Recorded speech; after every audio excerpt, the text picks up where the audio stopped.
परंपरा गौरांगं रसमयं नित्यं रसाचार्यं रसोत्सुकं श्रीरामहर्षदेवाख्यं सद्गुरुं प्रणमाम्यहम्। जय जय श्री राधारमण, जय जय नवल किशोर, जय गोपी चितचोर प्रभु, जय जय माखन चोर। बोलो बाके बिहारी लाल की, श्रीमद् भागवत महापुराण की। परम मंगल में परात्पर परम अखिलेश्वर श्री बाके बिहारी लाल की वांग में प्रति स्वरूपा श्रीमद् भागवत का ये ज्ञान रूपी यज्ञ का ये पंचम दिवस है। कल हमने जाना किस प्रकार भगवान कंस को चकमा देते हुए नंद भवन आ गए मथुरा से। इतने परम कुशल भगवान है कि कंस को पता ही नहीं चला और कब भगवान मथुरा से गोकुल आ गए नंद भवन। और जब भगवान घर आते हैं तो उमंग छा जाता है। यज्ञ का फल भी भगवान की प्राप्ति ही है, भगवान का दर्शन ही है। नंद बाबा के भवन में जब ठाकुर जी का प्राकट्य हुआ, ठाकुर जी आए तो नंद भवन में उत्सव छा गए। सभी गोपिन लहंगा चुनरी पहन के आ गई और हर कोई यशोदा मैया को बधाई दे रही है। कहते हैं अच्छे दिन कब कट जाते हैं पता नहीं चलता, बड़ी तेजी से समय जाता गया। पूरे ब्रज में उत्सव छा गया। बोलो बाके बिहारी लाल की। नंद बाबा ने बहुत कुछ दान दिया, पूरे धन कोष खोल दिए। एक व्यक्ति सोना लेके जा रहे, कोई चांदी लेके जा रहे हैं। एक दूसरे से पूछ रहे, भाई तुझे क्या मिला? अरे मुझे तो चांदी मिला। तुझे चांदी ही मिला? देख मैं तो सोना लाया हूँ। तो वो चांदी वहीं पटक रहा है और सोने के लेने भाग रहा है। तो खूब दान नंद बाबा ने लुटाया है। महोत्सव बन ही रहा था, नंद बाबा ने बोला, अरे ब्रजवासियों, अरे हम सबन तो उत्सव मनाने में ही लग गए हो। हमें तो ध्यान ही ना रहो कि हमें वार्षिक धन देने कंस के पास जाना है। टैक्स देते थे नंद बाबा, बहुत 9 लाख गाय थी तो कंस ने टैक्स लगा दिया। तो नंद बाबा ने कहा, ग्वाल बालो, अरे तुम्हारे ही तो छोरो है, एक काम करो तुम सबन मिलकर महोत्सव मनाओ, मैं तो मथुरा में वार्षिक धन देने के लिए चले जाता हूँ। ग्वालन ने बोला, नंद बाबा कहो बात की चिंता ना करिए, हम सब संभाल लेंगे, तुम निश्चिंत होकर जाओ। यहाँ पे ग्वाल बाल सभी महोत्सव मना रहे हैं। वहां नंद बाबा वार्षिक कर देने के लिए चले गए।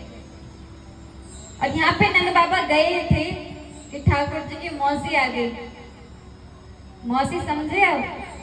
पूतना आ गई, पूतना बाल घाट में कंस के द्वारा गई भेजी हुई राक्षसनी बकासुर की बहन थी। उसको जब पता चला, कंस से आदेश मिला कि जाओ जितने भी बालक हैं उन सभी को मार दो, क्योंकि मुझे मारने वाला बालक पैदा हो चुका है। तो पूतना हर किसी बालक को मारते हुए आ रही है। उसने जब सुना कि इतने जोश के साथ किसका जन्म भयो है, नंद के घर आनंद भयो, कान में जब आवाज पड़ी तो सोच रही है कि लाला ये जो भयो है इसी को निपटाने जाती हूँ। गोपिन सबिन जा रही थी तो पूतना ने भी बहुत सुंदर रूप धर लिया और उन्हें गोपिन के साथ नंद भवन में प्रवेश कर गई। यशोदा मैया के पास कहकर बधाई देने लगी, अरे यशोदा, ये तो भगवान का चमत्कार भयो है कि तेरे घर में बुढ़ापन के समय लाला भयो। तुझे बहुत बहुत बधाई। यशोदा मैया ऊपर से नीचे देख रही है, अरे मेरी बहन कहाँ टपक गई, मेरी तो कोई बहन है ही नहीं। लेकिन इतने प्यार से मुझे बधाई दे रही है तो होगी कोई जान पहचान की। अरे चचेरी ममेरी कोई दूर की बहन होगी। तो यशोदा मैया कौन है जो हर किसी को यश दे। मैया ने बोला तो लाला को आशीर्वाद दे दे, तब हम खूब बातें करेंगे। पूतना को मौका मिल गया भगवान के पास जाने का। जब ठाकुर जी के समीप गई तो ठाकुर जी ने नेत्र बंद कर लिए। पूतना जैसे ही आई नेत्र बंद कर लिए। नेत्र बंद क्यों करे? मानो भगवान संकेत देना चाह रहे हो कि जो नेत्र दृष्टि के लायक नहीं है वहां पे दृष्टि मत डालो। पूतना देखने योग्य नहीं है, बकी है, असाध्वी है, तो जो देखने योग्य नहीं होता उस पर दृष्टि नहीं डालनी चाहिए। अथवा ठाकुर जी भोलेनाथ को याद कर रहे हैं कि मेरा जन्म भयो है माखन मिश्री खाने के लिए, और यहाँ पे मौसी जी पहले ही स्तनों में कालकूट विष लगा के आ गई है। तो माखन मिश्री तो ना मिलो पर विष मिलने के लिए आ रहा है। तो भोलेनाथ को ध्यान करके कह रहे हैं कि इस विष से आप ही मेरी रक्षा करो, क्योंकि मेरा जन्म विष के लिए नहीं हुआ। अथवा जब राम जन्म में सूर्पनखा आई थी, बड़े बड़े नाखून जिसके हो उसे कहते हैं सूर्पनखा, तब ठाकुर जी के बगल में किशोरी जी बैठी थी, माता सीता बैठी हुई थी। तो बात तो वो सूर्पनखा से कर रहे थे पर दृष्टि माता सीता की ओर ही थी। कोई बात आपसे कर रहा हो और दृष्टि किसी और की जगह हो तो कितना अजीब लगेगा। आज भगवान सोच रहे हैं मेरे साथ मेरी राधा जी की नहीं है, किशोरी जी नहीं है, तो आंख बंद करके किशोरी जी का स्मरण कर रहे हैं कि मैं उनके अलावा किसी को नहीं देखता। तो जिस भी कारण से भगवान ने नेत्र बंद करे वो तो प्रभु ही जाने, पर ठाकुर जी ने नेत्र बंद कर लिए। पूजना आई और लाला को उठा के ले गई। पहले दूध पिलाने लगी और धीरे धीरे करके भगवान प्राण पीने लगे, और प्राण से प्राण निकलती हुई पूजना भागने लगी, चिल्लाने लगी।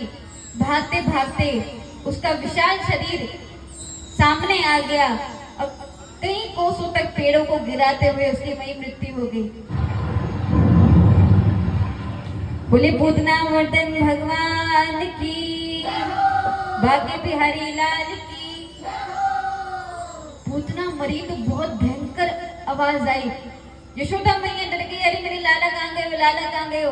पालने में देखा तो लाला ना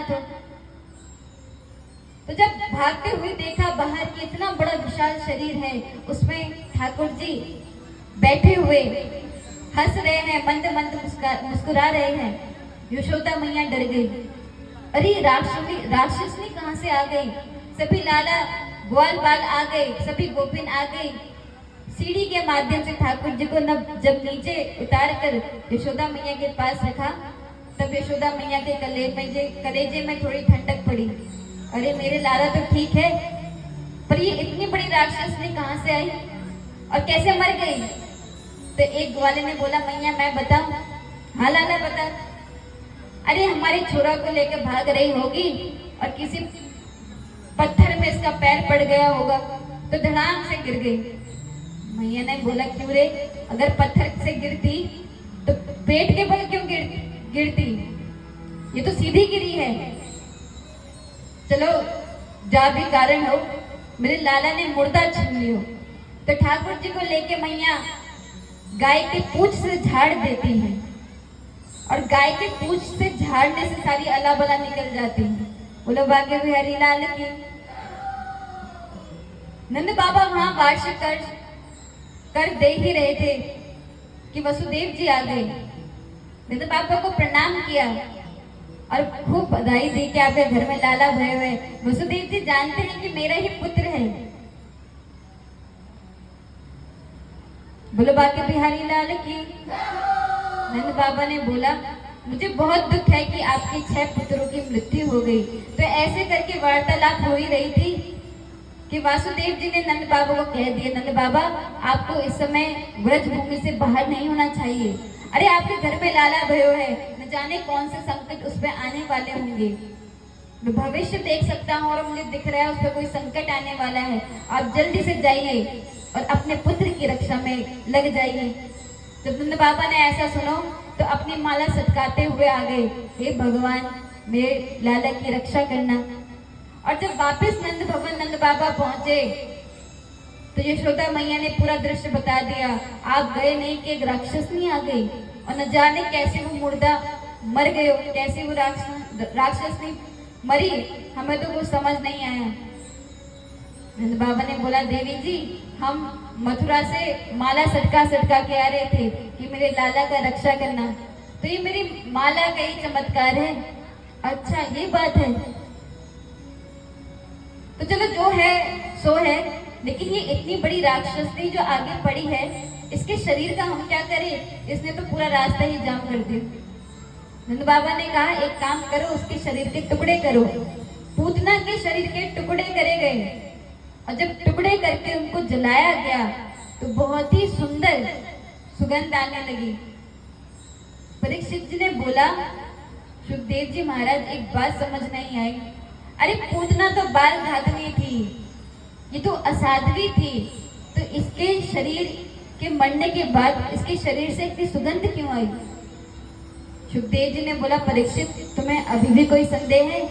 अरे जिसकी मृत्यु भगवान को सीने से लगाकर हुई हो, उसका शरीर दिव्य क्यों नहीं मिलेगा? और भगवान का स्वभाव देखो कैसा है, जो गति मैया को मिलनी थी वही पूतना को दे दी। तो ऐसा निर्मल सहज स्वभाव भगवान का है, न जाने कौन से गुण में दया निधि रीझ जाते हैं। भगवान तो एक कारण ढूंढते हैं कि कैसे मैं इसका कल्याण करूं।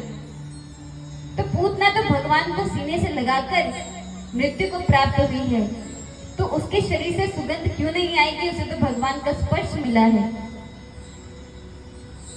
आयोजन हो ही रहा था। एक दिन सुबह यशोदा मैया ने देखा मेरे लाला ने करवट बदल लियो, मैं तो बधाई बटवाऊंगी, छोटा बालक करवट नहीं बदल पाता। तो पूरे ब्रिज में दुहाई लगा दी, अरे मेरे लाला ने करवट बदलो है, सभी गोपिन तुम बधाई लेने के लिए आ जाओ।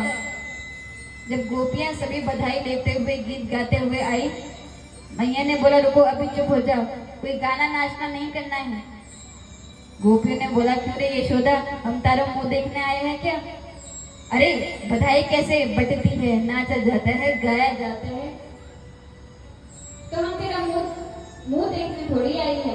बोलो बाकी बिहारी लाल की। मैया ने गोपियों को जब बधाई लेने के लिए बुलाई कि मेरे लाला ने तो करवट बदल लिया, चलो गीत गावेंगे, लेकिन उनको चुप करवाते कि अभी मत गाओ। क्यों रे यशोदा, हम तेरे मुंह देखने आए हैं। यशोदा ने मैया ने बोली, नारे गोपिन, अरे मेरे लाला भी सो रहा है और तुम गीत गाओगी जोर जोर से तो उठ जाएगो, लेकिन तुम चिंता मत करो, मैं व्यवस्था बनाती हूँ। यशोदा मैया गई और लाला को सकट के नीचे सुला दिया। ठाकुर जी को सकट में सुला के सभी गोपिन नाच गाने लगी, खूब नृत्य कर रही है। भगवान की आंखें खुली, अरे बधाई मेरे कारण मनाई जा रही है और गीत वगैरह सभी अकेले गा रही हैं। और हम भी ऐसे ही करते हैं, जब उत्सव का समय आता है तो भगवान को किनारे कर देते हैं और अपने में ही लग जाते हैं, भगवान को भूल जाते हैं। भगवान ने बोला ये तो मेरे बिना उत्सव मना रही है, क्रोधित हो गए, पर छोटे बालक है क्या करे, जोर जोर से ठाकुर जी रोने लगे। फिर भी यशोदा मैया नहीं आई और जब किसी को अपने पास नहीं आते हुए देखा तो जोर से सकट में एक लात मारी, वही सकट का भंजन हो गया, सकट जो था वहीं पे चकनाचूर हो गया। दम से आवाज हुई, सभी गोपी ग्वालन यशोदा मैया भागते हुए आ गए, अरे क्या हो गया, क्या हो गए? ठाकुर जी को देखा कि नीचे बैठे हैं, पूरा सकट चूर मूर हो गया है। मैया ने गोदी में उठाया, देखा मेरे लाला को कहीं लग तो नहीं गई। अरे सकट चकनाचूर कैसे हो गया? ग्वालों ने बोला, मैया हम बताएं? हाँ बताओ। मैया तेरा लाला रो रहा था, हम भागते हुए आए कि लाला को चुप कराएंगे, पर जैसे ही इसके निकट पहुंचने ही वाले थे कि लाला ने ऐसा लात सकट में मारा कि वहीं पर चकनाचूर हो गया। मैया ने बोला क्यों रे, तू भांग पी को निकला है क्या? अरे नेक सो मेरा छोरा है, ये लाश से कैसे सकट को पलट देगा, चकनाचूर कर देगा। किसी ने ग्वाल बालों के बात में कोई विश्वास नहीं करा और फिर से अपने कार्य में लग गए। मैया अपने कन्हैया के लिए ब्राह्मण जिम्बाते, खूब आशीर्वाद ब्राह्मणों का लेती। एक दिन मैया ठाकुर जी को दूध पिला रही थी, आंगन में दूध पिला रही थी, तो वहां से कंस ने एक असुर भेजा, नाम था तृणावर्त। ये बड़ी ही वायु के वेग से आ रहा था, ऐसा लग रहा था कि न जाने कोई भूकंप आने वाला होगा। बहुत ही वेग से तृणावर्त हवा में उड़ते हुए आया, ठाकुर जी को देख रहा है कि इसके साथ तो अभी मैया है, इसको अपने साथ कैसे ले जाऊं। ठाकुर जी भी देख रहे हैं कि मामा ने मेरी सेवा में किसी और को भी भेजो है, तो इसको भी अपने धाम भेजना है। लेकिन मैया तो मुझे गोदी से उठा ही नहीं रही है, तब से दूध ही पिला रही है, क्या करूं? तो ठाकुर जी अपना वजन बढ़ाने लगते हैं। मैया देखती है मेरे नेक लाला इतना भारी कैसे है गयो, अरे इतना भारी कैसे हो गया? तो सोचने लगी अरे मैं दूध पिला रही हूँ ना तब से, तो इसलिए वजन भारी हो गया। ठाकुर जी ने भी मुस्कुरा दिया तो मैया मोहित हो गई। अब बताओ, दूध पिलाने से क्या किसी बालक का वजन भारी होता है? लेकिन यशोदा मैया को बात जम गई। ठाकुर जी को गोद से उठाकर नीचे रखा और कहा, लाला तूने भी दूध पी लियो है, जरा इसको थोड़ा खेल कूद के पचाई ले, तब बाद में तुझे कुछ भोजन पवाऊंगी। ठाकुर जी को बिठाकर मैया अंदर कक्ष में चले गई। तृणावर्त आया, उसने मौका नहीं चूकने दिया, ठाकुर जी को उठाकर ले गया अपने साथ। ठाकुर जी तृणावर्त के ऊपर बैठकर पूरा ब्रजमंडल देख रहे हैं, पूरा ब्रजमंडल के दर्शन कर लिए। भगवान ने बोला तृणावर्त का भी उद्धार करना है, तो और अपना वजन बढ़ाने लगे। तृणावर्त सोच रहा है अरे मैं गलती से कोई काली चट्टान तो नहीं लेकर आ गया, अरे इतने से बालक का वजन इतना ज्यादा। पीछे मुड़ के देख रहा है कोई काली चट्टान तो नहीं। भगवान ने बोला, मूर्ख, अरे मेरे भक्त पत्थर में भी भगवान देखते हैं, और तू कैसा मूड है जो मुझ पे पत्थर देख रहा है, भगवान में ही पत्थर देख रहा है। आ तेरा सर पत्थर से ही पटकूं। तृणावर्त का सर पकड़ कर भगवान ने पत्थर में जो मारा कि वहीं पे ही तृणावर्त का गोविंदाय नमो नमः हो गया। बोलो बाके बिहारी लाल की। ग्वाल बालू ने दूर से देखा, अरे ये तो यशोदा का लाला है, ये यहाँ पर क्या कर रहा है? और बगल में राक्षस भी पड़ो मरो है। ठाकुर जी के पास आते हुए भागकर यशोदा मैया के पास ले गए। जब यशोदा मैया के पास लाला आए और उनको पूरी घटना समझ जाए कि राक्षस मरा पड़ा था, तो यशोदा मैया कहने लगी, मुझको आज समझ आ गयो। क्या है मैया समझ? बोली, काऊ किसी को ना मारे, पापी अपने पाप से ही मर जाए। तृणावर्त अवश्य बहुत बड़ा पापी था, अरे मेरे लाला उसको कहाँ मारेगा, पर उसके पाप आज उसके सामने आ गए कि खुद ही चट्टान में पटक कर उसकी मृत्यु हो गई। भगवान सबकी रक्षा करता है। ऐसे कहते हुए मैया ने ब्राह्मणों को जिगवाया, स्वस्ति वाचन कराया, मंगल गीत गवाए कि मेरे लाला को अला बला से दूर रखूं। कई 1 वर्ष हो गया। वहां पर वसुदेव जी सोच रहे हैं मेरे लाला 1 वर्ष का है गए होगो, लेकिन मैंने अपने लाला का मुख कमल नहीं निहारो। अरे नंद बाबा ने क्या नाम धरो होगो, मुंह को लगे उन्होंने कोई नाम नहीं धरा। तो अपने कुल पुरोहित गर्गाचार्य जी के पास नंद बाबा जाते हैं। राजन जी, अरे मेरे लाला नंद भवन में है और आप हमारे कुल पुरोहित हो, मैं चाहता हूँ कि हमारे लाला का नाम आप ही धरो। तो आप एक काम कीजिए, आप नंद भवन चले जाइए, वहां पे चुपचाप मेरे लाला का नाम भर देना, पर काऊ को कुछ ना बताना, वरना कंस को खबर है जाएगी और उसको शक है जाएगा कि मेरे लाला नंद भवन में है, इसलिए चुपचाप जाकर मेरे लाला का नाम रख देना। गर्गाचार्य जी ने बोला, निश्चिंत है जय। गर्गाचार्य जी सीताराम करते हुए पहुंच गए नंद भवन।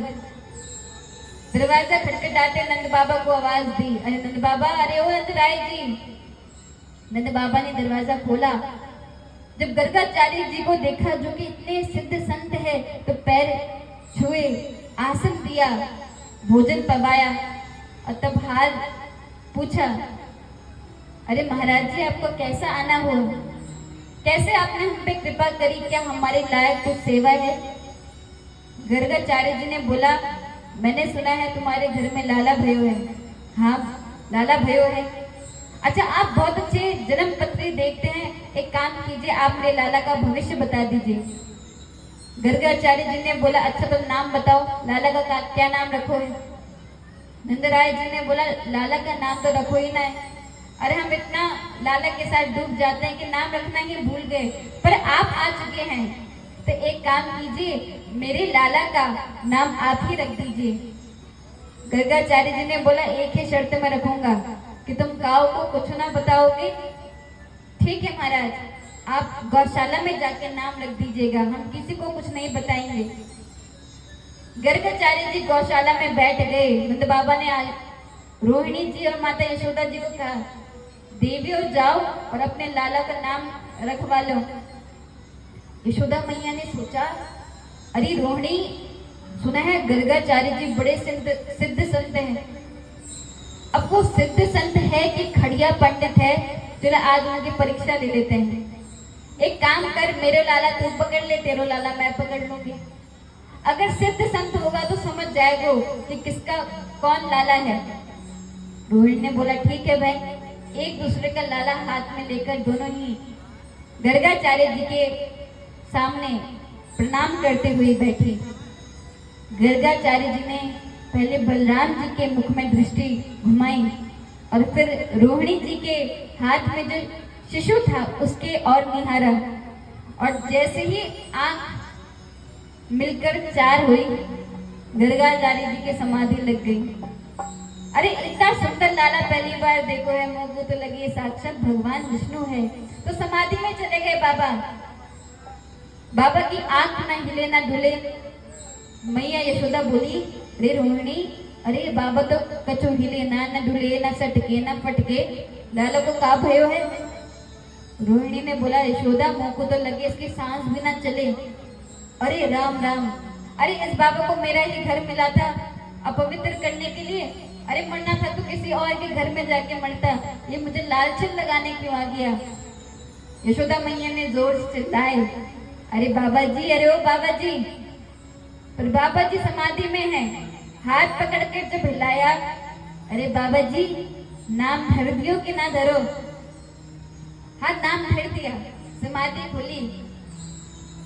यशोदा मैया ने बोले, राम राम, ऐसा नाम रखो जाए, हमारी तो सांस ही अटक गई थी, ना जाने आपको क्या हो गया। अच्छा बाबा का नाम रखो है? गर्गाचार्य जी ने बोला, यहाँ पे एक कमी दिख रही है। क्या बाबा? बोले, यशोदा जो तेरे हाथ में लाला है ना, ये रोहिणी को है, और जो रोहिणी के हाथ में लाला है तेरो है, तो ये अदला बदली सी क्यों लग रही है? यशोदा मैया समझ गई, काऊ खड़िया पंडित नहीं है, ये तो पक्को संत है। बाबा जी हम अपने बच्चों में कोई भेद नहीं रखते, जो मेरा लाला वो इसको लाला, जो इसको लाला वो मेरो लाला। अच्छा नाम क्या रखो? गर्गाचार्य जी ने बोला, यशोदा मैया के हाथ में पुत्र देखते हुए कि ये बहुत बलशाली होगा, इसलिए इसका नाम होगा बलराम। अच्छा तो मेरे लाला का भी नाम धर दो। जब कन्हैया के मुख कमल में निहारा तो कहा, मैया इसके तो बहुत नाम होंगे। अरे कोई एक नाम होता तो मैं रखता हूँ, पर ये जैसे जैसे कर्म करते जाओगे इसके नाम धरते जाएंगे। विष्णु सहस्त्र नाम, इतने नाम होंगे कि एक नाम नहीं मिलेगा। देखो बाबा, हमें ज्यादा नाम नहीं चाहिए, हमें तो एक नाम चाहिए जिसको बोलकर हम अपने लाला को बुला सके। गर्गाचार्य जी ने बोला, इस बालक को देख के हर कोई आकर्षित होंगे, ये हर किसी को अपनी तरफ खींचेगा, और यही खासियत ठाकुर जी की है। राम जी बहुत सीधे हैं, किसी की तरफ जल्दी से दृष्टि नहीं देखते।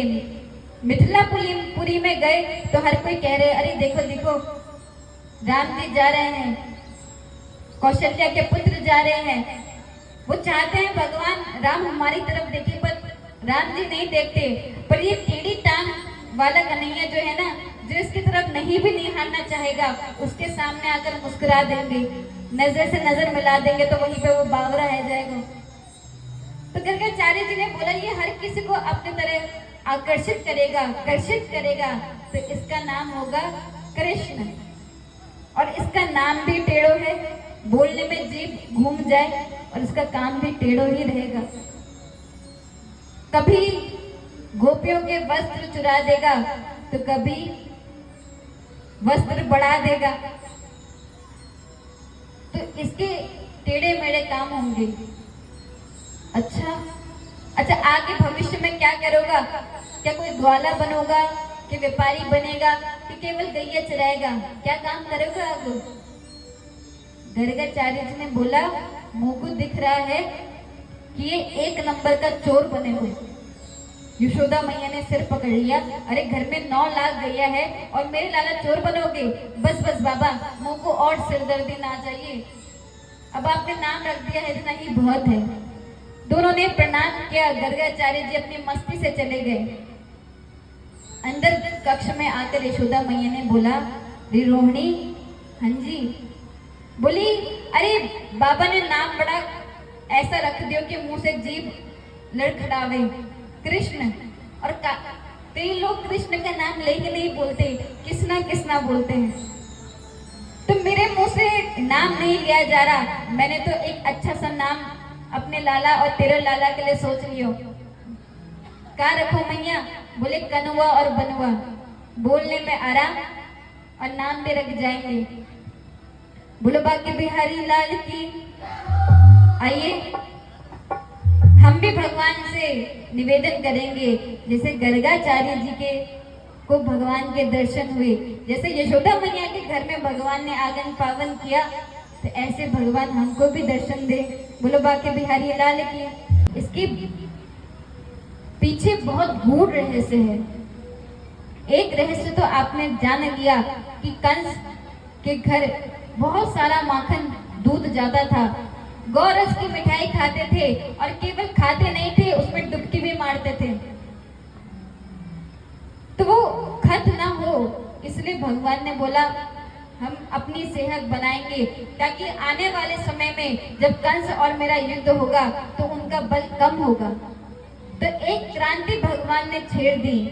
और दूसरा कारण ये था कि जब भी कोई गोपी माखन बनाती, तो माखन बनाते हुए एक ही बात सोचती कि कभी कन्हैया हमारे घर में भी आकर हमारा आंगन पावन करेंगे, कभी भोग लगाएंगे। केवल यही मन में उनका भाव होता। और भगवान तो अंतर की बात जानते हैं, दिल की बात जानते हैं। तो उन गोपियों के बुलाने के कारण ही भगवान ने चोरी प्रारंभ करी, और हर एक व्यक्ति के घर में जाके चोरी करते। और जिस दिन चोरी नहीं करते, उस दिन गोपियों की भीड़ लग जाती। अरे गोपी, तेरे घर में लाला आयो? वो कहती मेरे घर में तो ना आयो, तेरे घर में आयो। तो ऐसे करके उनको पता चलता आज तो किसी के घर में लाला ना आए। उनका मन दुखी हो गया, आज कन्हैया क्यों नहीं आए, आज उसके दर्शन ना भयो। तो एक काम करते हैं, शिकायत करने के लिए यशोदा मैया के पास चलते हैं, और कन्हैया को सामने बुलाकर शिकायत करेंगे, वहां के दर्शन भी हो जाएंगे। ठीक है गोपी। तो सभी गोपियों का झुंड नंदराय जी के घर में आ गया। अरे यशोदा, अरियो यशोदा, बाहर निकल, तो को कोई खबर बतानी है। सुन तेरे लाला ने क्या किया। मैया यशोदा भागती भागती आई। अरे गोपिन, मैंने तो तुम्हें बधाई के लिए बुलाया नहीं, आज कोई ब्रज में दुहाई नहीं लगाई, तुम सबन कैसे आई? गोपी ने बोली कोई बधाई देने न आए हैं, हम तो तेरे लाला की शिकायत करने आए हैं। पर देख यशोदा, हम चोरी छुपे शिकायत नहीं करेंगे। जा कन्हैया को यहाँ पे हमारे सामने बुला, जब वो सामने आएगा तभी उसकी शिकायत करेंगे। ठीक है। अरे ओ कनुआ, देख ये गोपिन क्या कह रही है। ठाकुर जी मुस्कुराते हुए आए। हाँ मैया बोलो। जब देखा गोपियन खड़ी है तो मुंह लटका दिया। जरूर ये गोपी मेरी शिकायत करने आई है। हाँ गोपियों बोलो, क्या शिकायत है तुम्हारी? तो एक गोपी बोलती है, बोलो बाके बिहारी लाल की। एक गोपी बोलती है, यशोदा अरे तेरे लाला इतना बदमाश है, मैं गायों की सेवा करती हूँ और एक दिन इसने बछड़े की रस्सी खोल दी। अच्छा, तो गौ धुली पीने का समय हो गया होगा इसलिए रस्सी खोली होगी बछड़े की। नहीं नहीं यशोदा, इसलिए नहीं खोली, क्वचित असमय, जब समय नहीं था तब गायों की रस्सी खोल के भाग गया। और एक दिन मैंने बोला लाला जरा गाय की रस्सी खोल दे, तब मुंह को आंख दिखा के बोले, मुरी गोपी तूने मुझे नौकर समझ रखा है क्या? भगवान ने तो वो हाथ न दिए जो मुझे काम बताई रही है, जब खुद जाके रस्सी खोल, मैं नहीं खोलूंगा। और मुंह को आंख दिखा के भाग गए हो। दूसरी बोली, यशोदा इसकी तो कम बात है, तू मेरी बात सुन।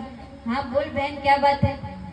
तो कहने लगी, मैंने सोचा लाला चोरी करे तो शायद उसको भूख ज्यादा लगती होगी, कुछ लोग प्राय ज्यादा खाते हैं, तो मैंने सोचा आज उसको घर में बुला के भोजन पवाऊंगी। उसके आने से पहले ही मैंने पूरी थाली में माखन, मिश्री, दूध, दही सब रख दिया वाके पसंद का। और जैसे ही घर में आयो मैंने उसके सामने थाली सजा दी। अरे लाला तू चोरी क्यों करे, ले तो भोजन पा, मैं तुझे प्रेम पे भोजन पवाऊंगी, तुझे जो चाहिए होगा तुम मुझको मांग लेना।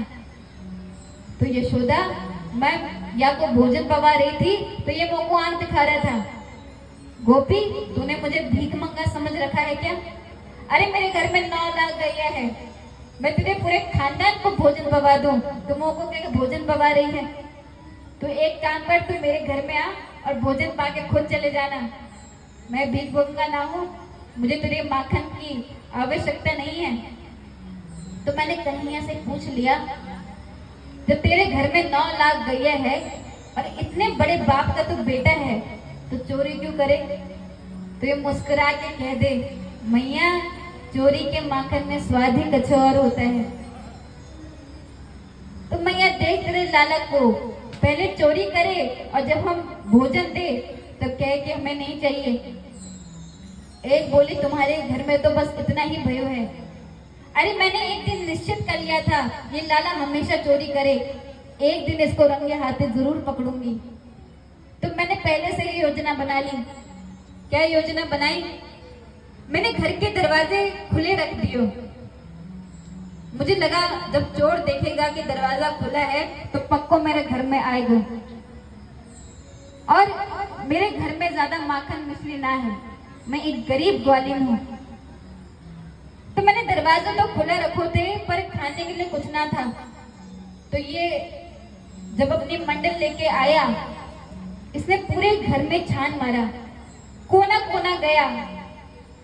जब इसको कुछ ना मिला तो इसने हजारन घर को गाली दी कि कैसा तो ये घर है, यहाँ पे कुछ भोजन पाने को ना है।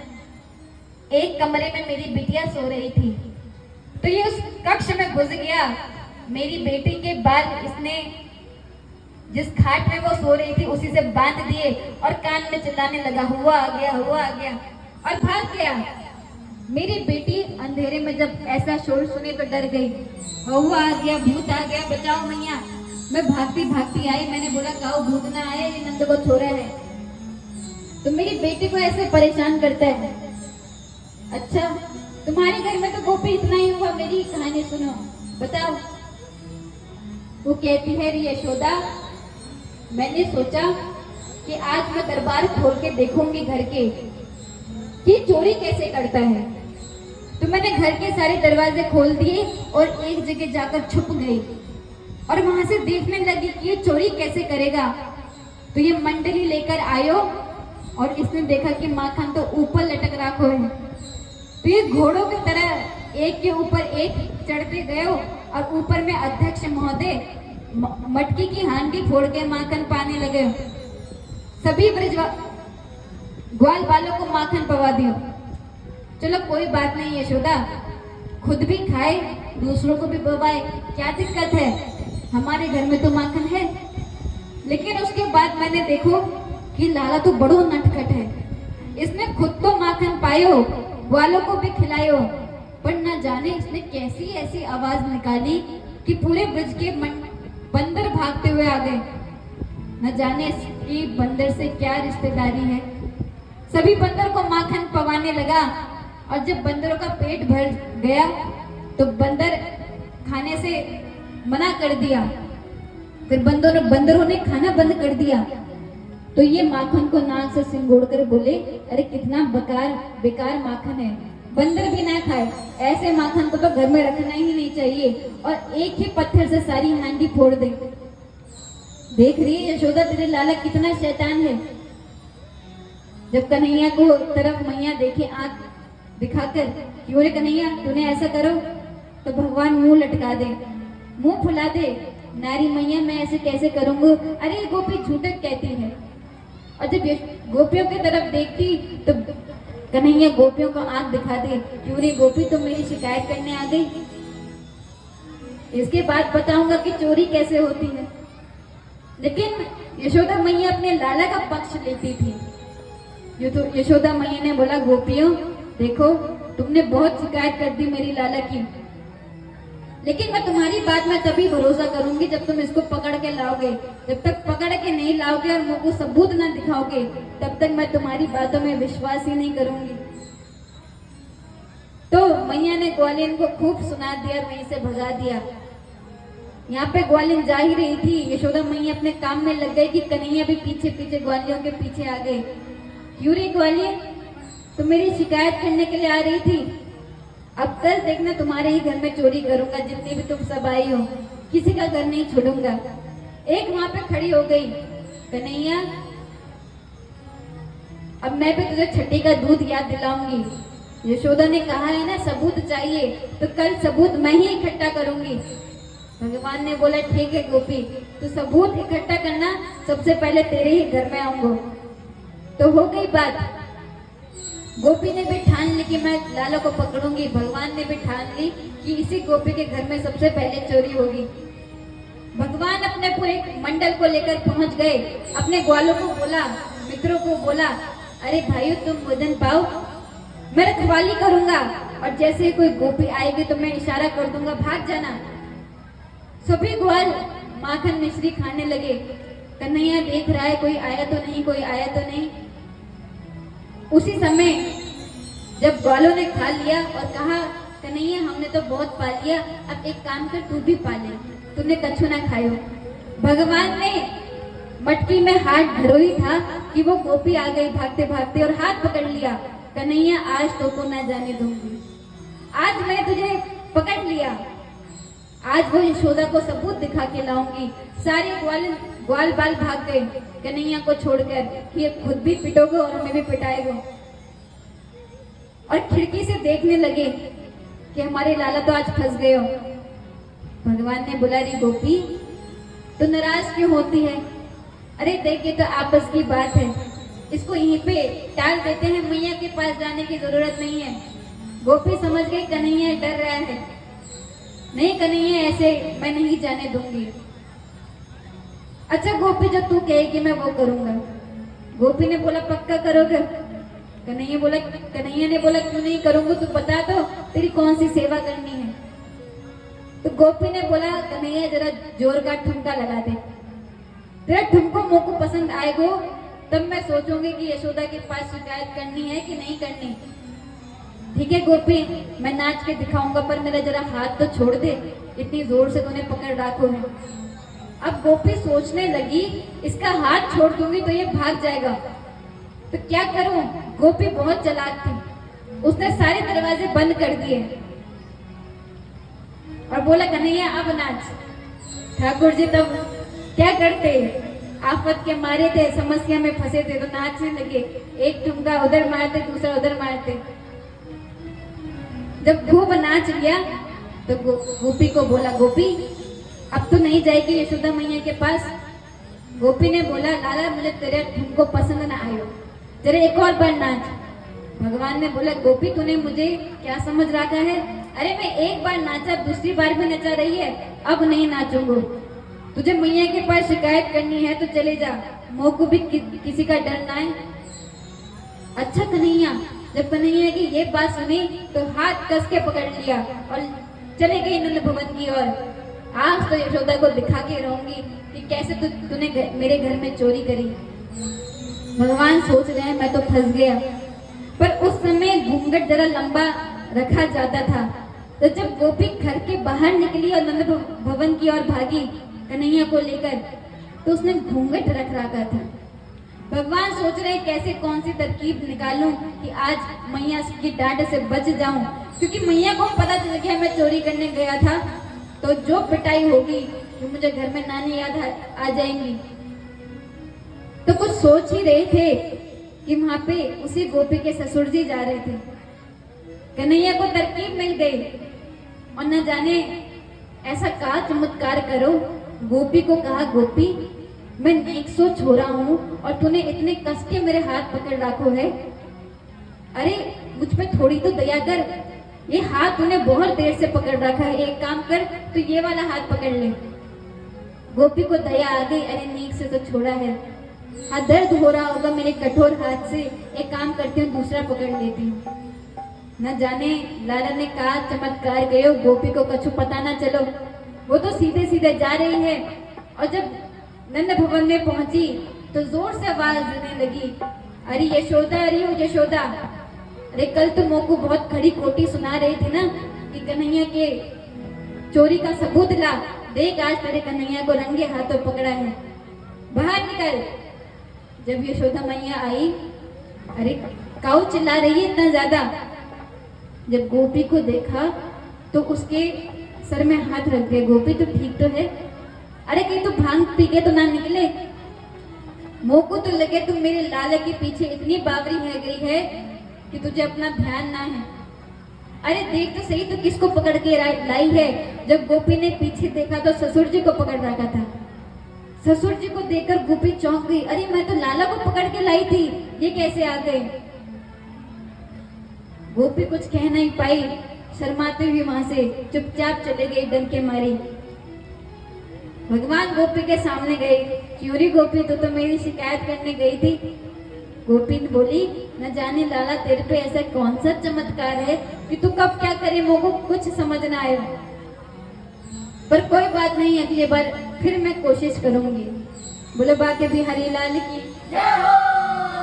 आइए एक भजन और फिर आगे की हम कथा श्रवण करेंगे। कथा बहुत है, कथा नहीं खत्म होने वाली, कथा बहुत है।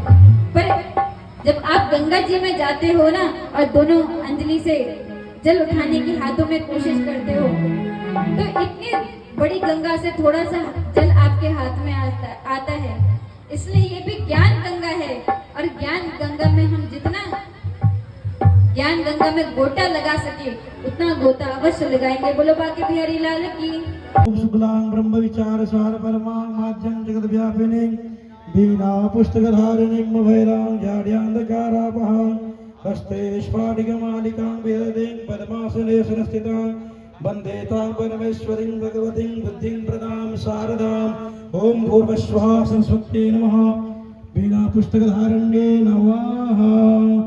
ओम भूर्भुवस्सुः पुराण पुरुषोत्तमाय नमः। भागवत पुराणाय नमः। सर्वोच्चारार्थ गंधारि अक्षरस्वानि समर्पयामि। नमस्करोमि। ओम जयन्तः प्रविश्य मम वाचमिमां प्रसूक्तां संजीवयत् किल शक्तिधरा सुधाम्ना अन्याहस्तश्रवणाचरणात्मकारिं प्राणा नमो भगवते पुरुषाय तुभ्यम्। ओम सुखदेवाय नमो नमः। ओम व्यासस्वरूपिणे नमो नमः। एते गन्धादिवे सम्पूज्यः नमोस्तुते व्यासविशालबुद्धये फुल्लारविन्दाय पात्रनेत्रे तेन त्वया भारततैलपूर्णा प्रज्वालितो ज्ञानमया प्रदीपः। ओम विष्णु स्वरूपाय ओम भूर्भुवस्सुः भगवते सुखदेवाय नमो नमः। सर्वोपचारार्थे अन्नाद्य पुष्पाणिं समर्पयामि। माल्लादीनि सुगन्धीनि मालत्यादीनि वे प्रभो मया हृतानि पुष्पाणि पूजार्थं प्रतिगृह्यताम्। धूपं दीपं धूपदीपान्ते नैवेद्यं यथा भागफलमनुष्ठानादि सहितानि आचमनीयजलं समर्पयामि द्रदक्षिणां सहितानि समर्पयामि। ओम हरि ओम नाभ्या आसीदन्तरिक्षगों शिष्णोद्योः समवर्तत अभ्यां भूमिर्च श्रोत्रा तथा लोकान् कल्पयन्ना चंद्रमा मनसो जात चक्षुः सूर्यो अजायत श्रोत्रात् वायुश्च प्राणश्च मुखादग्निरजायत। मामे श्री भागवत भगवान के है आरती पापियों को पाप से है तारते। श्री भागवत भगवान के है आरती पापियों को पाप से है तारते। ये अमर ग्रंथ ये मुक्ति पंथ ये पंचम वेद निराला नव ज्योति जगाने वाला हरि नाम यही हरि नाम यही हरि नाम यही हरि नाम यही जग के मंगल के आरती। श्री राम यही घनश्याम यही जग के मंगल के आरती पापियों को पाप से है तारती। भागवत भगवान के है आरती पापियों को पाप से है तारती पापियों को पाप से है तारती। श्री भागवत भगवान की है आरती पापियों को पाप से है तारती पापियों को पाप से है तारती पापियों को पाप से है तारती। कर्पूर गौरम करुणावतारम संसारसारं भुजगेन्द्रहारं सदा वसन्तं हृदयारविन्दे अहं भवानी दैवं नमामि। मन्दारमालां तुलितालकायै कपालमालाङ्कितशेखराय दिव्याम्बरायै च दिगम्बराय नमः शिवाय नमः शिवाय। त्वमेव माता च पिता त्वमेव त्वमेव वन्दो च सखा त्वमेव त्वमेव वेद्या द्रविणं त्वमेव त्वमेव सर्वं मम देव देव त्वमेव सर्वं मम। गले से सुदामा को मोहनहा सबसे ही तोड़े चले आए मोहन लगाया गले से। चचा भैया जरा शांत रहिएगा। चचा एहो चचा इधर आइए। हम लोग निष्ठावान होकर इस कार्यक्रम को किए और अभी तक बेहतर ढंग से कार्यक्रम है। इसी के साथ कथा का अगला अध्याय आपके बीच में प्रस्तुत है। धन्यवाद।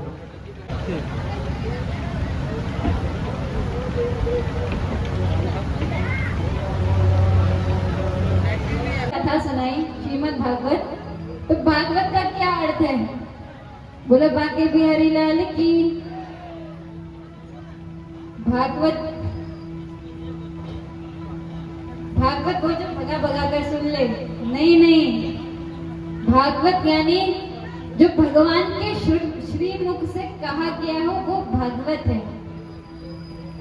और इसमें जो श्री लगता है ना वो माता किशोरी जी लक्ष्मी जी का ही आशीर्वाद है। यानी जो भगवती ने कहा वो ही भागवत है। तो कहने का मतलब है, आपको शुरू में हमने बताया था कि भगवान के श्री अंग से दो गंगा प्रकट हुई। जो पदारविंद के माध्यम से जो गंगा प्रकट हुई वो भागीरथी गंगा है। और जो मुखारविंद से जो गंगा प्रकट हुई, जो ज्ञान गंगा जिसका हम श्रवण कर रहे हैं, वो भागवती गंगा है। बोलो बांके बिहारी लाल की। तो समय का अभाव है, इसलिए संक्षेप में दामोदर लीला की ओर चलेंगे। भगवान ने कई लीलाएं करी और भगवान के जीवन होने से पहले ही भगवान के ऊपर कई समस्याएं भी आई। तो गोविंद से यदि कुछ सीखना है तो वो है मुस्कुराना। जिसका जन्म ही जेल में हुआ हो और जन्म होने से पहले ही 6 भाइयों की हत्या हो चुकी हो।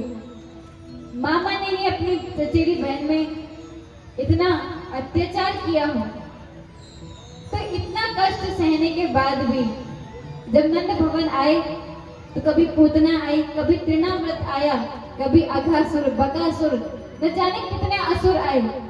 और केवल असुर नहीं, कितने सुरों का भी हमला हुआ, ब्रह्मदेव, इंद्रदेव। लेकिन बोलो बाकी बिहारी लाल की हरिओम। तो मैं निवेदन कर रही थी कि भगवान के जीवन से यदि आपको कुछ सीखना है वो है मुस्कुराना। इतने कठिनाई भगवान ने झेली, असुरों का भी सामना किया, सुरों का भी सामना किया, कंस का वध किया, तो फिर पांडवों के साथ युद्ध में लग गए। जब महाभारत जैसा युद्ध, भीषण युद्ध खत्म हुआ तो द्वारिका में आ गए, जिसमें जरासंध के हमले शुरू हो गए। जरासंध के हमले चल ही रहे थे कि कालियावन आ गया, और इतना कुछ हो ही रहा था। जब थोड़ा शांति सुख का समय आया तब अपने ही यदुवंश में हमला शुरू हो गया, आपस में ही एक दूसरे से हर कोई लड़ने लगा। तो कहने का मतलब है भगवान के जीवन में कोई शांति नहीं थी। भगवान ने प्रति क्षण कष्ट उठाए, लेकिन इतने कष्ट उठाने के बाद भी भगवान सदैव मुस्कुराते रहे। तो ऐसे गोविंद के चरणों में प्रणाम करते हुए चलिए आगे कथा में प्रवेश करते हैं। एक दिन माता यशोदा ठाकुर जी को दूध पान करा रही थी। दिवाली का समय था। ठाकुर जी ने बोला, मैया तुमको एक बात बता। बोल लाला, एक नहीं 2 प्रश्न पूछ, सब बताऊंगी। तो बोले, मैया तुमको दूध पसंद है या तुमको दूध पसंद है? यशोदा मैया बोली, अरे लाला कैसे बात करे, अरे मुझे पूरे संसार में अपने पूत से ज्यादा और कोई बढ़कर नहीं लगता, मोको तो तू ही प्यारो है। अच्छा, तो भगवान सुनकर बहुत खुश हो गए कि मैया को तो मैं पसंद हूँ। पर जैसे ही मैया का ध्यान आया कि याद आई रसोड़ी में तो दूध उबल रहा है, अरे खित जाएगा। ठाकुर जी को वहीं पे पटका और रसोई की तरफ भागते हुए चले गए कि दूध उफन जाएगा। दूध का चाका बंद करके मैया आई। ठाकुर जी बड़े क्रोध में हो गए। अरे मैया, तू तो कह रही थी कि तुझे पूत पसंद है, पर दूध का ध्यान आते ही तो पूत को किनारे करके भाग पड़ी। तो झूठ बोल रही थी मैया। ठाकुर जी गुस्से में हो गए। उठाया ठाकुर जी ने एक पत्थर और पूरी हांडियों में फेंक दिया, और एक ही पत्थर से पूरी हांडियां चकनाचूर कर दी। आवाज हुई, मैया आई, अरे क्या हो गया, इतनी आवाज कैसे आई? बाहर आकर देखा तो सारी हांडियां फूटी पड़ी है। अरे लाला, गोपियां मुझे इतनी शिकायत करती थी, मैंने एक दिन गोपियों की बात नहीं सुनी, क्योंकि मुझे तुझ पे भरोसा था। आज मैंने प्रत्यक्ष आंखों से देख लिया है। अरे तू 1 नंबर का चोर है, और सारे हांडी माखन की तूने फोड़ डाले। आज तो को नहीं छोड़ूंगी, ऐसा दंड दूंगी कि छठी का दूध याद आ जाएगा। जब कन्हैया ने ये सुना तो कन्हैया का क्रोध शांत हो गया। अरे मैया गुस्से में हो गई, मैंने मटकी माखन की हांडी क्या फोड़ी, मैया को क्रोध आ गया। अब मोह को कोई ना बचा पाएगा।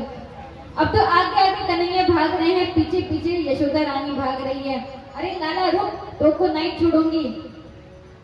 यशोदा मैया के हाथ में साठी, भगवान देख रहे हैं मैया नहीं छोड़ेगी, भाग रहे हैं खूब। जब काफी देर तक ठाकुर जी ने मैया को डरा दिया, यशोदा मैया बोली, अरे लाला तू क्यों भाग रहा है? अरे तू मेरा लाला है, मैं तुझको मारूंगी थोड़ी, मुझे तो तू बहुत प्रिय है, मैं तो तुझे भोजन पवाऊंगी। कन्हैया ने बोला, अच्छा मैया, यदि तू मुझे भोजन पवाएगी तो तूने हाथ में ये साठी क्यों रख रखी है? अरे तेरे हाथ में साठी है, तूने साठी की रखी से फेंक दे। मैया ने बोला, ये साठी तेरी आरती उतारने के लिए है। लाला तेरी ऐसी आरती उतारूंगी कि तुझे सब याद आ जाएगा, पर तू कह रहा है तो ये साठी फेंक देती हूँ। मैया ने साठी फेंक दी। आज कन्हैया मेरे पास आजा, मैं कछो ना कहूंगी, कछो ना मारूंगी, पक्का मैया मैया पक्की बात, मुझको मारेगी तो नहीं? ना ना लाला, मारूंगी नहीं, तेरी आरती उतारूंगी। अब ठाकुर जी की तो आरती उतरती ही है। भगवान को लगा मैया सच में मेरी आरती उतारेगी, और जैसे ही ठाकुर जी मैया के पास दौड़े दौड़े गए, मैया ने कन्हैया का हाथ जोर के पकड़ लिया। चल कन्हैया, अब तेरी आरती उतार के दिखाऊंगी कि कैसे आरती उतारी जाती है। खींच के ठाकुर जी को यशोदा मैया ले जा रही है। ठाकुर जी ने रोना प्रारंभ कर दिया, और ऐसा रोए कि आंखों का काजल पूरे गालों तक आ गया, जगन्नाथ बन गए। अरे मैया, तुम मुझको छोड़ दे, अब से ना करूंगो। मैया ने बोला, ना लाला, मैं तेरी बात बिल्कुल नहीं सुनूंगी। सोचने लगी मैया, अरे आज अगर मैंने इसको पाठ नहीं पढ़ाया तो अगले दिन फिर चोरी करेगा, और आज तो माखन की कर रहा है, कल के दिन न जाने किस चीज की चोरी करे, तो आज तो उसको दंड देना ही पड़ेगा। तो वहां पे एक ऊखल रखा था। मैया रस्सी लाई और ठाकुर जी को ऊखल से बांधने लगी।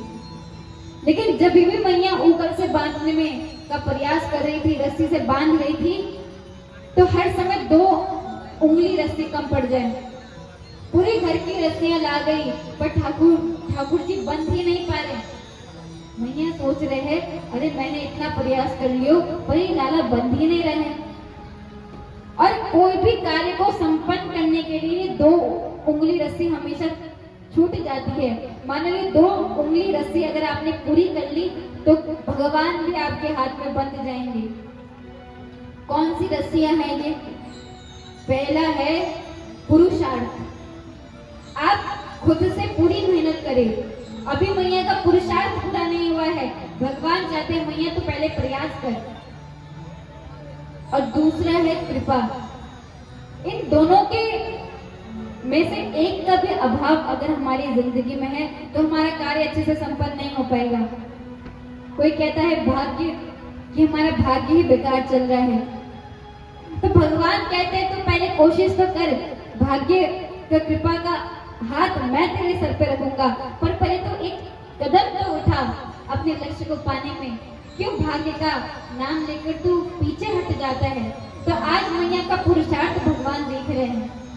जब मैया थक गई, मुंह से पसीने छूटने लगे, सांस हाफने मैया लगी, भगवान ने सोचा मैया बहुत थक चुकी है। तो जब पुरुषार्थ पूरा हुआ, तो कृपा का हाथ भी भगवान ने रख दिया, और भगवान ने स्वतः ही बंधना स्वीकार कर लिया। मैया ने ठाकुर जी को बांध दिया, कहती है, लाला अब तू शाम तक ऐसे ही खड़े रही हो, यहाँ से भाग्यो नहीं। ये कहकर मैया अपने कार्य में लग गई। ठाकुर जी खड़े खड़े सोच रहे हैं, मैं क्या करूं, मेरे पास तो कुछ काम बना है। तो उखल ही सहित चलने लग गए, और नंद भवन के आंगन में 2 बड़े विशाल वृक्ष थे। ठाकुर जी उन दोनों वृक्ष के बीच से जब उखल सहित चले, तो वो उखल वृक्ष से अटक गया। जब एक थोड़ा सा प्रयास करते हुए भगवान ने उखल खींचा, तो वो दोनों बड़े बड़े वृक्ष वहीं पे धमाधम गिर गए, और उन वृक्षों से 2 दिव्य पुरुष सामने प्रकट हो गए। ये कुबेर के 2 पुत्र हैं, नल कुबेर और मणिग्रीव। कुबेर भगवान के ये 2 पुत्र नारद जी के श्राप से वृक्ष बन गए थे। जल में विहार कर रहे थे। नारद जी आए तो दोनों अपने ही कार्य में मग्न हैं। सभी ने अपने वस्त्र पहन लिए, पर इन दोनों ने नहीं पहने। नारद जी के सामने नग्न अवस्था में जाके प्रणाम कर रहे हैं। नारद जी दंडवत, मजाक उड़ा रहे हैं। नारद जी समझ गए कि मेरा मजाक उड़ाने आए हैं, शाप दे दिया, जाओ तुम दोनों वृक्ष बन जाओ। पर साधु का, संत का तो श्राप भी वरदान सिद्ध हो जाता है। उनके क्षमा याचना मांगने के बाद नारद जी ने बोला, तुम वृक्ष तो बनोगे, पर तुम्हारा उद्धार करने स्वयं भगवान आएंगे, और इसी आंगन में भगवान तुम्हारा उद्धार करेंगे। दोनों वृक्ष बने श्राप स्वरूप, और आज उस श्राप से मुक्ति पाई है। दिव्य रूप बनाकर खड़े हो गए, भगवान को दंडवत किया। हे प्रभु, इतने सालों की तपस्या जो हमने आपका इंतजार किया है, आज वो दिन पूरा हुआ, हम आपको प्रणाम करते हैं और प्रणाम करते ही दोनों के दोनों अंतर ध्यान हो गए। जब नंद बाबा को खबर आई, मेरे आंगन में दो इतने बड़े विशाल वृक्ष गिर गए।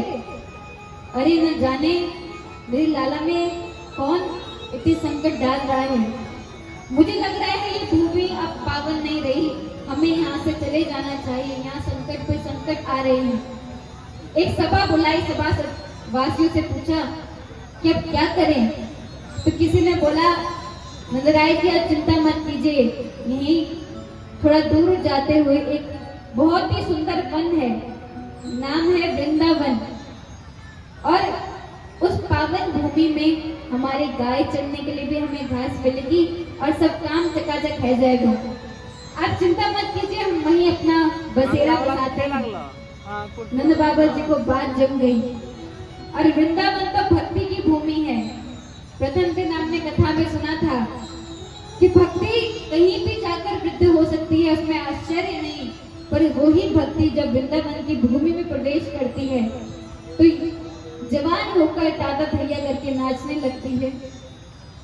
वृंदावन प्रेम की नगरी है। प्रेम की पिपास देख देख निज प्रेमियों को प्रेम का समुद्र सीमा तोड़ के बहाया है। भावुक रसीले जन निराश न होंगे अब, कामना की पूर्ति हेतु कल्पद्रुम लगाया है। चिंतामणि जड़ित चारु चादर बिछाई जहाँ, भांति प्रति भांति कुंज कुंज से सजाया है। भारत का भूषण तिलक तीन लोकों का, भक्तों के वास हेतु वृंदावन बनाया है। क्योंकि वृंदावन भक्ति की नगरी है, यहाँ तो भक्ति थिरकती रहती है, नाचती रहती है।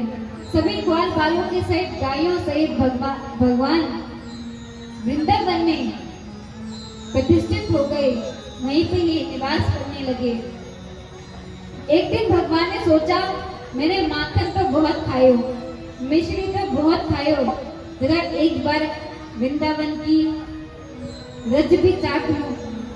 अरे वृंदावन की रज में जादू है, तो एक बार इसको भी पाकर देख लेता हूँ कैसा स्वाद होगा। सभी ग्वाल बालों बलराम जी के साथ भगवान खेल रहे थे। जब किसी की नजर कन्हैया से हटी तो मौका पाते ही भगवान ने एक माटी का डेला पकड़ा हाथ में और मुख में डाल लिया। बलराम जी ने देख लिया, कन्हैया तेरे मोड़े में माटी लगी है, तूने पक्का माटी खाई है, चल तेरी शिकायत यशोदा मैया से करूं। बलराम जी ग्वाल बालों के साथ यशोदा मैया के पास गए, कहने लगे,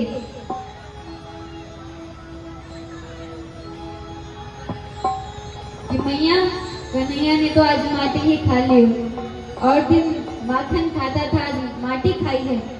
मैया ने जब ये सुना कि मेरे लाला ने माटी खा ली, अरे अब तक शिकायत आ रही थी कि माखन खाया, आज शिकायत आ रही है कि माटी खाई, कल शिकायत आएगी कि पुड़िया खा रहा है।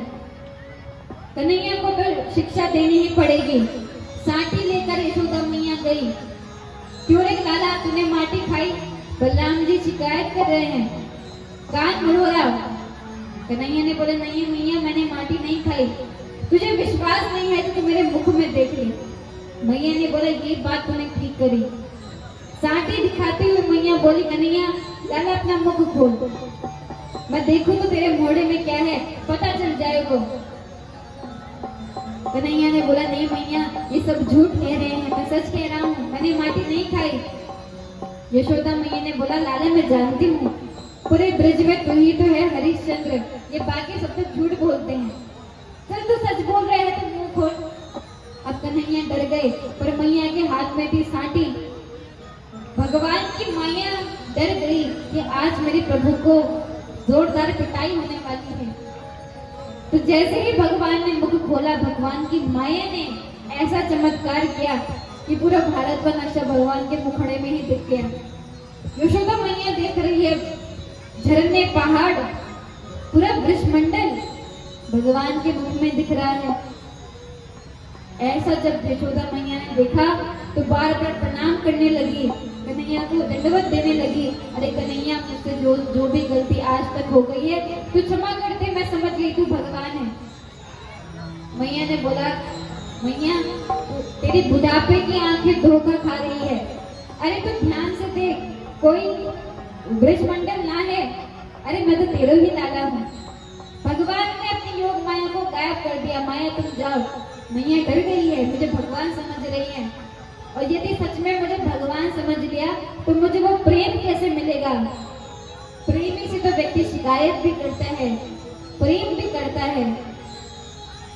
यदि केवल भगवान की दृष्टि से देखोगे तो वो संबंध स्थापित नहीं कर पाओगे, लेकिन जिस दिन भगवान से प्रेम हो गया उस दिन शिकायत भी करोगे, संबंध भी बनाओगे। ये मेरे बेटा है, ये मेरे पिता है। और अपनों को याद करने के लिए कोई मुहूर्त की जरूरत नहीं निकलती।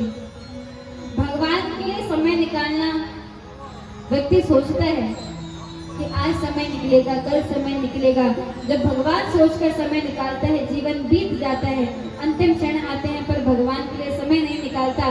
पर उसी भगवान को यदि कोई बेटा बना ले, कोई पिता बना ले, कोई पति बना ले, कोई भाई बना ले, तो जैसे माता को अपने बेटे को याद करते समय किसी शुभ अवसर की जरूरत नहीं पड़ती, वो तो हर क्षण अपने बेटे का ध्यान करती है, वैसे ही हमारा चित्त भगवान में लगा रहेगा।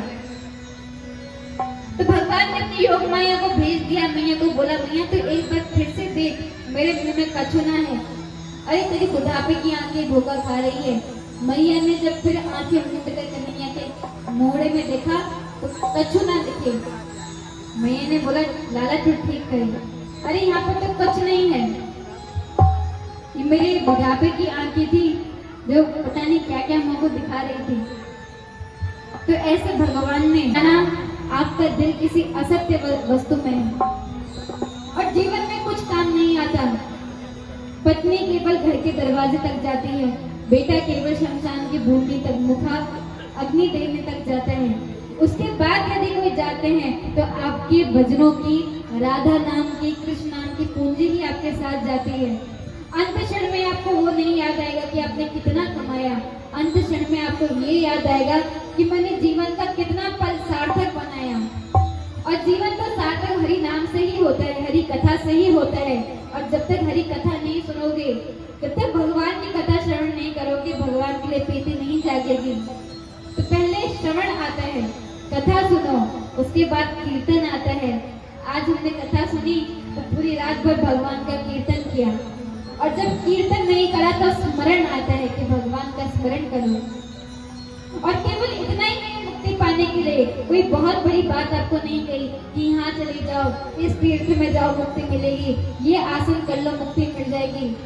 सिंपल सा साधन बताया है, आप बैठ जाइए और बैठ के केवल सुख मात्र लीजिए, आपको मुक्ति मिल जाती है। तो ऐसे चितचोर को अपने चित्त में रखकर हम आज भगवान को ही अपने साथ घर ले जाएं। व्यक्ति कथा में अगर धन चढ़ाता है, उसका धन शुद्ध हो जाता है। व्यक्ति कथा में आकर अन्न चढ़ाता है, उसका घर का अन्न शुद्ध हो जाता है। तो व्यक्ति यदि कथा में आकर अपना मन भी अर्पित कर दे तो उसका मन भी शुद्ध हो जाएगा। बोला बाकी बिहारी लाल की। अब समय का अभाव है, इसलिए चलिए आरती की ओर प्रस्थान करते हैं। आरती करते हैं, अंतर आत्मा से भगवान का ध्यान करें। धन्यवाद। ओम नमः शिवाय, ओम नमः शिवाय, ओम नमः शिवाय, ओम नमः शिवाय। तालियों के सभी लोग बजाएंगे, सभी माता भाई लोग।